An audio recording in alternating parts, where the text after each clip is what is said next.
My name is Wayne Davis and I work for Acoustic Energy loudspeakers in the United Kingdom. My background starts back in 1988.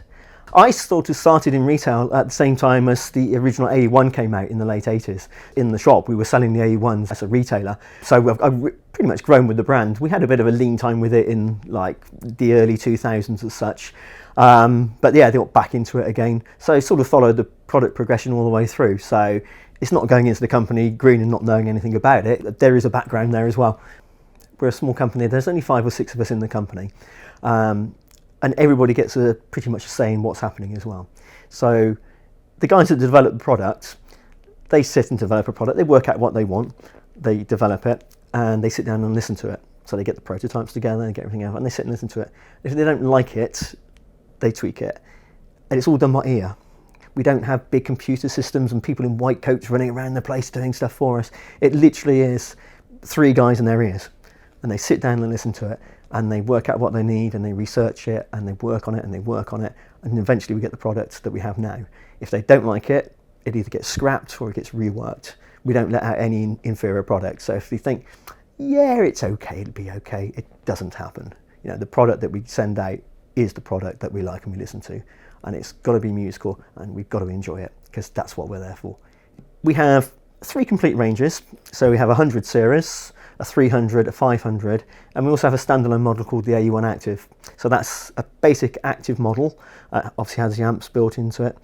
Where we started, going back in the late 80s with the company, with the AE1.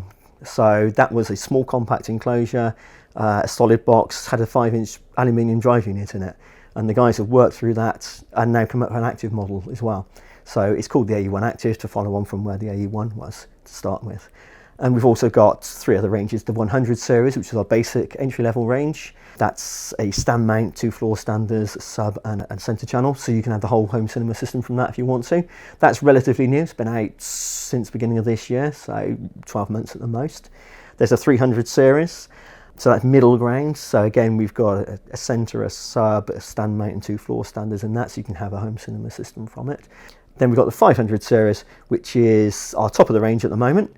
And in that, we only have a stand mount and 2 floor standers. We don't do a home cinema system for it, although people want it, if we just haven't caved in to do it yet. So who knows, we might do it.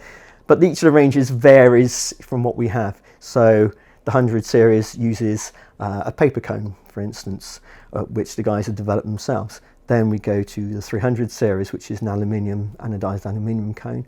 Then we go to the 500 series, which is carbon fibre.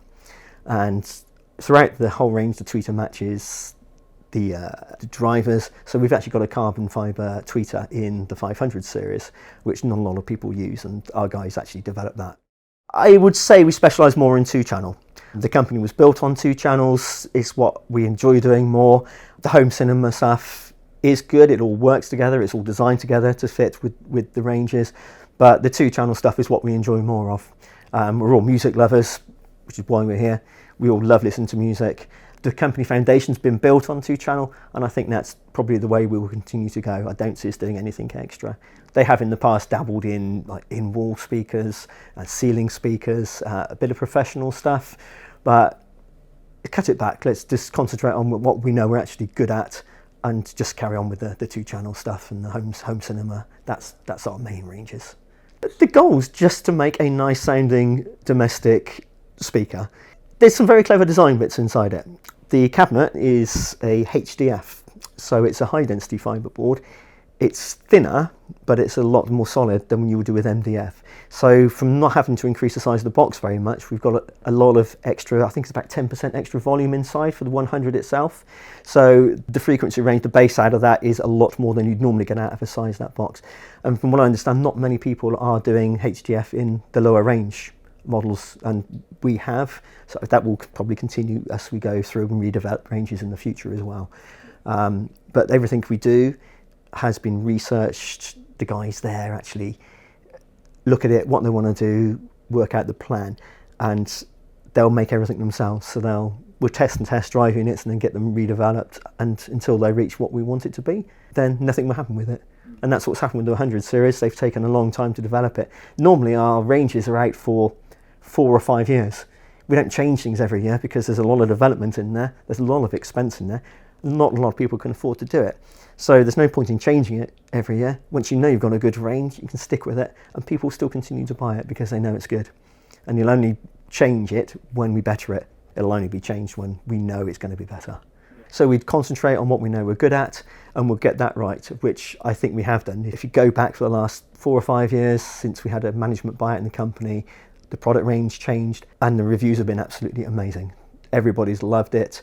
We've literally just had a review in the US by the Cheap Audio man, the 100 series, who I met this morning, and he absolutely loved the 100, absolutely raved over it. And that's what we like. That's what we're good at. We want to stick with that. There's no point us trying to be things that we're not, as like with professional things, like I've said. So let's just get it right and do that. You know, we're never going to take over the world. We know that. We just want to make a nice speaker that people enjoy.